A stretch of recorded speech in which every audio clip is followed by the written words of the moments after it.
आज का बाइबल का वचन यशायाह का ग्रंथ अध्याय 49 वचन 1 से 6 और आज का सुसमाचार सन यूहन्ना के अनुसार अध्याय 13 वचन 21 से 33 और 36 से 38।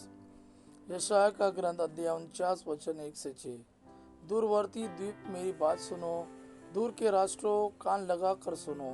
प्रभु ने मुझे जन्म से पहले ही बुलाया, मैं माता के गर्भ में ही था जब उसने मेरा नाम लिया। उसने मेरी वाणी को अपनी तलवार बना दिया और मुझे अपने हाथ की छाया में छिपा लिया। उसने मुझे एक नुकीला तीर बना दिया और मुझे अपने तरकश में रख लिया। उसने मुझसे कहा, तुम मेरे सेवक हो, मैं अपनी महिमा प्रकट करूंगा। मैं कहता था, मैंने बेकार ही काम किया है, मैंने व्यर्थ ही अपनी शक्ति खर्च की है। प्रभु ही मेरा न्याय करेगा, मेरा पुरस्कार उसी के हाथ में है। परंतु जिसने मुझे माता के गर्भ में से ही अपना सेवक बना लिया है, जिससे मैं याकूब को उसके पास ले चलूं और उसके लिए इज़राइल को इकट्ठा कर लूं, वही प्रभु बोला। उसने मेरा सम्मान किया, मेरा ईश्वर मेरा बल है।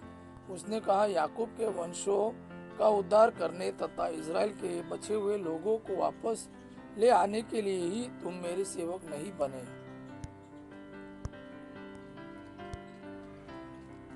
मैं तुम्हें राष्ट्रों की ज्योति बना दूंगा, जिससे मेरा मुक्ति विधान पृथ्वी के सीमांतों तक फैल जाए। आज का सुसमाचार सन यूहन्ना के अनुसार अध्याय 13 वचन 21 से 33 और 36 से 38। यह कहते कहते ईसा का मन व्याकुल हो उठा और उन्होंने कहा, मैं तुम लोगों से यह कहता हूँ, तुम में से ही में एक मुझे पकड़वा देगा। शिष्य एक दूसरे को देखते रहे, वे समझ नहीं पा रहे थे कि वे किसके विषय में कह रहे हैं। ईसा का एक शिष्य जिसे वे प्यार करते थे उनकी छाती के सामने लेटा हुआ था। सिमोन पेतरुस ने उससे इशारे से यह कहा, पूछो तो वे किसके विषय में कह रहे हैं। इसलिए वह ईसा की छाती पर झुककर उनसे बोला, प्रभु वो कौन है? ईसा ने उत्तर दिया, मैं जिसे रोटी का टुकड़ा थाली में डुबो कर दूंगा वही है। और उन्होंने रोटी डुबो कर सिमोन इस्करियोती के पुत्र युदास को दी। युदास ने उसे ले लिया और शैतान उसमें घुस गया। तब ईसा ने उससे कहा, तुम्हें जो करना है वो जल्द ही करो। भोजन करने वालों में कोई नहीं समझ पाया कि ईसा ने उससे यह क्यों कहा।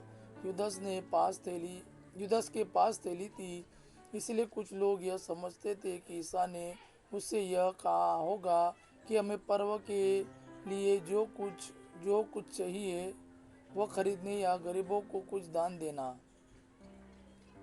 टुकड़ा लेकर युदास तुरंत बाहर चला गया। उस समय रात हो चली थी। युदास के चले जाने के बाद ईसा ने कहा, अब मानव पुत्र महिमान्वित हुआ और उसके द्वारा ईश्वर की महिमा प्रकट हुई। यदि उसके द्वारा ईश्वर की महिमा प्रकट हुई तो ईश्वर भी उसे अपने यहाँ महिमान्वित करेगा और शीघ्र ही उसे महिमान्वित करेगा। बच्चों, मैं और थोड़े ही समय तक तुम्हारे साथ हूँ। तुम मुझे ढूंढोगे और मैंने यहूदियों से जो कहा था अब तुमसे भी वही कहता हूँ, मैं जहाँ जा रहा हूँ वहाँ तुम नहीं आ सकते। सिमोन पेतरुस ने उनसे कहा, प्रभु आप कहाँ जा रहे हैं? ईसा ने उसे उत्तर दिया, मैं जहाँ जा रहा हूँ वहाँ तुम इस समय मेरे पीछे नहीं आ सकते, तुम वहाँ बाद में आओगे। पेतरुस ने उनसे कहा, प्रभु मैं इस समय आपके पीछे क्यों नहीं आ सकता? मैं आपके लिए अपने प्राण दे दूंगा। ईसा ने उत्तर दिया, तुम मेरे लिए अपने प्राण दोगे? मैं तुमसे यह कहता हूँ, मुर्गे के बांग देने से पहले ही तुम मुझे 3 बार अस्वीकार करोगे। यह प्रभु का वाणी है। प्रभु को धन्यवाद। आबा पिता की महिमा और पुत्र यीशु का प्रेम आप पर सदा सर्वदा बना रहे। आमीन।